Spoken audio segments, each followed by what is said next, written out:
So good morning. Good morning. Good morning. Hey, lots of energy, I love it. It's a great pleasure for you guys to meet me today. You know what I'm saying. Today we're going to talk a little bit about active listening. It's a skill, it takes work. Let me introduce myself a little bit. And we learned this yesterday. Just find this video. I'm Oren. I want to thank my mom and dad for making me possible. I'm sorry.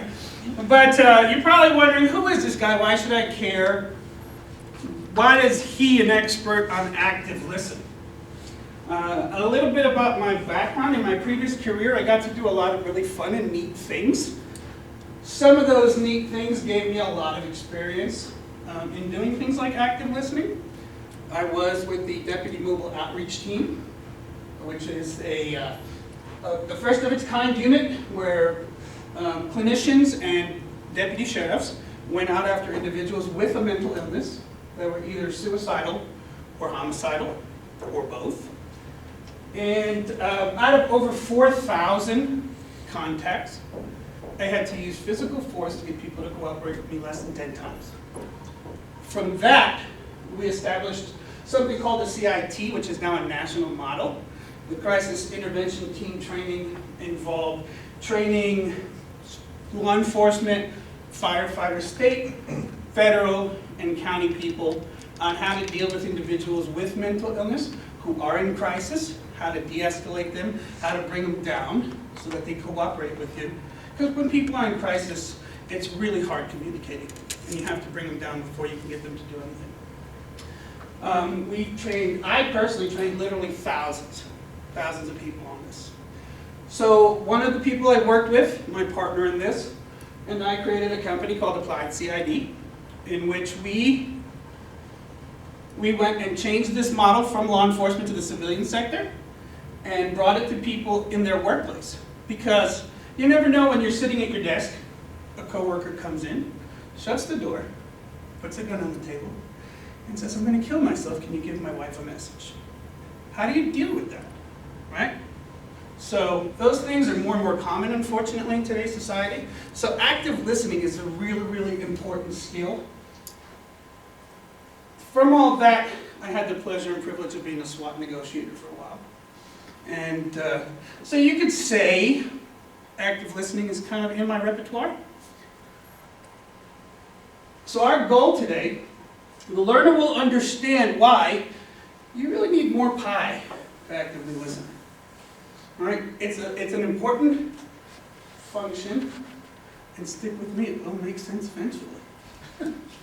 Be objective. By the end of the presentation, the learner will be able to provide at least one example of the 7 basic skills that are part of active listening, utilizing, the information provided today in any handouts. You get to the kitchen and make me some pie. Okay, we're going to get to the pie.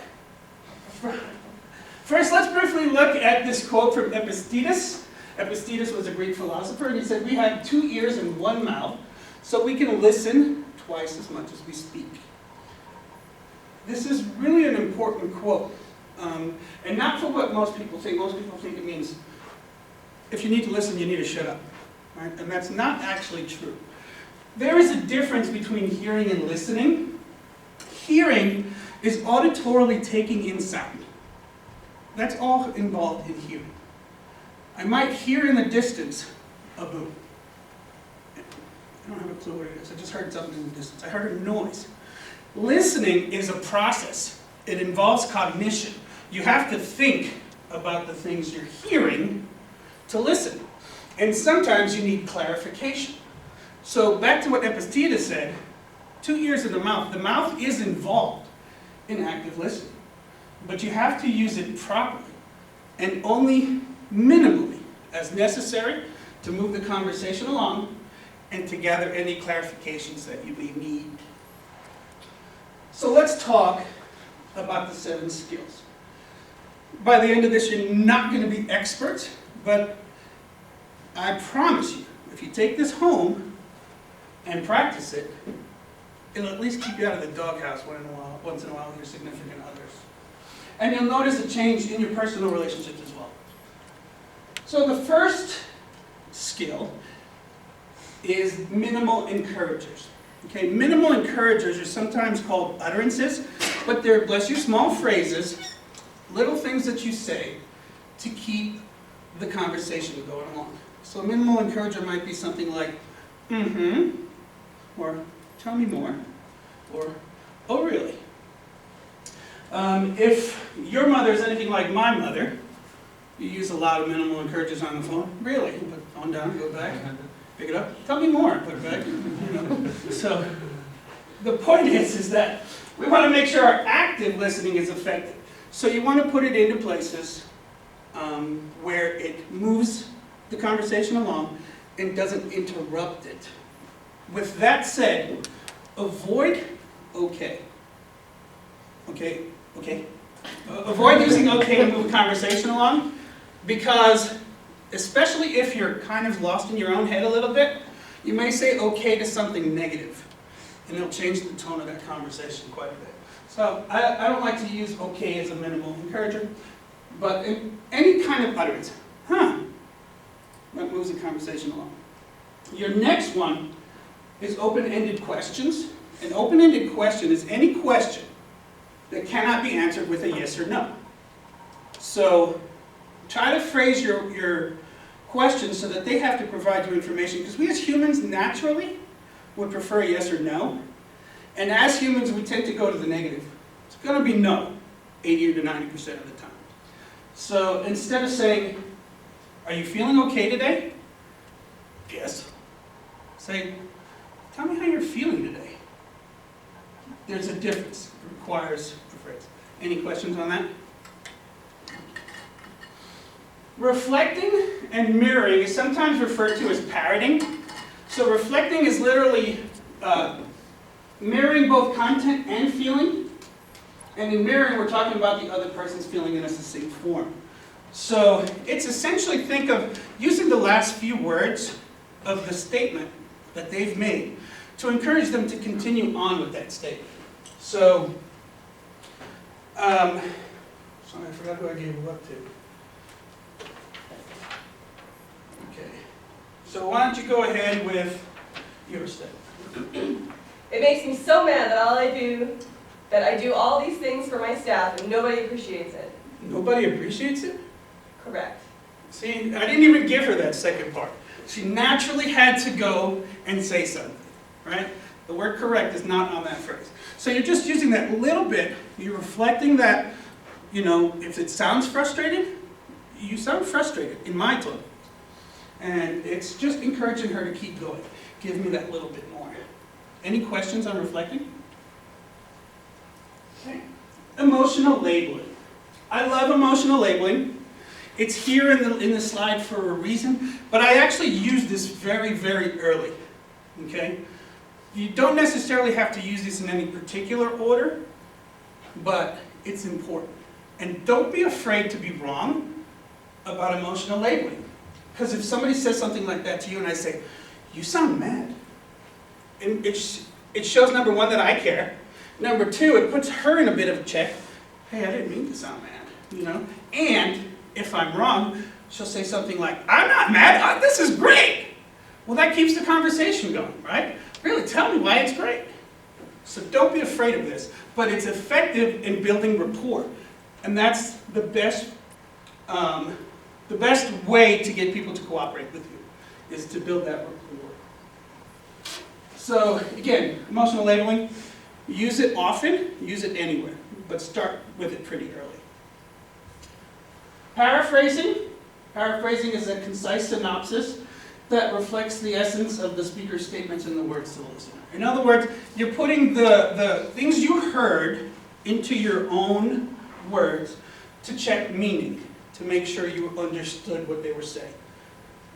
It's essentially verifying that you're on the same page, right? And it shows them you're engaged in the conversation. Has anybody had experience with paraphrasing in the past? You guys use paraphrasing? Anybody never done it? Okay, good. So, iMessages. iMessages is one of my favorite things. There's yesterday we talked about language, right? iMessages is kind of similar, and what it does is it makes you a part of the conversation. You're a human being, I care about it, you're having an effect on me in a way. I want you to be aware of it. So, it follows a very basic format. I feel, when you, because. Say that with me. I feel, when you, because. It's very simple. I feel frustrated when you say things like that because I really do care. I feel angry when you talk about yourself like that because I don't see those things in you. I feel happy when you say stuff like that because it shows that you are caring about yourself, right? I feel, when you, because, is a major, major phrase in putting you on that rapport level. It shows you're actually there and you care, and they have an effect on you in your life. And finally, effective pauses. Effective pauses is allowing a little bit of silence to get people to give you more. Silence is complicated. People don't like silence. So they will tend to put something in there to fill that void. It's kind of like a game of chicken. Who's going to go next? So you want to make sure it's effective. In a hostage negotiation class, I would say, if they say, I'm thinking about killing myself, not an effective place to pause quietly. We call that an ineffective pause, right? So make sure it's effective and it's there because you feel like there's more to say. You want to hear what it is. So essentially, if we break down those 7 skills, you have minimal encouragers, open-ended questions, reflecting or mirroring, emotional labeling, paraphrasing, iMessages. I went a little bit. If you put the letters together, an acronym that's really easy to remember is more pie. Hey, we found the pie, right? There is a purpose behind it. So what I want to do is I want to go around the room, and I will ask you guys to participate, so sorry if you feel awkward, but I do have a cheat sheet for you and that the answers are all going to be there. This does have a lanyard, so I do recommend you wear it around your neck at home so that when your significant other starts to irritate you, you have the ability to get in there and pull this out from underneath your shirt and go, So I guess we'll start over here. And we'll go around the room. Sorry to put you on the spot, but we all want to try to do this, right? So I'm going to give you a scenario, and you're going to give me a minimal encourager, right? I am so mad this morning that, I don't even know where to begin.